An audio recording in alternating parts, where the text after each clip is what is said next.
কি বে? আর কাকা একটা বই বানাতো, শয়তান ধরা বই। তোর কাকা কি স্বাধীন ধরে বাজে গেছে তোদের দাদা একবার? চ কাকাকে বলছি গায়ে বস।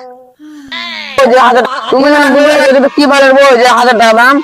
দেখেছি শালার বেটা শালারা কিভাবে জানবে রে যে আমি একটা শয়তান ধরা বই বাহির করেছি? তোমার কি এমন বই 1000 টাকা দাম? তোর বই এনে কেনার জন্য হবে? আমার বইয়ের প্রতিটা পৃষ্ঠে 2টো করে ছড়া আছে, তার জন্য আমার বইটা হচ্ছে 1000 টাকা। আত্মা টাকার এই মোমবাতি জ্বালাতে পেরেছে কয়জন? বেশিরভাগই তো জ্বালাতে গিয়ে নিভে ফেলার গর্জন। পারবো না আমি ভালো করেই জানি, তবে দুঃস্বপ্ন আমার একটাই, সঞ্জনা নামের সেই আত্মাকে 5 টাকার মোমবাতি জ্বালিয়ে ডাকতে চাই।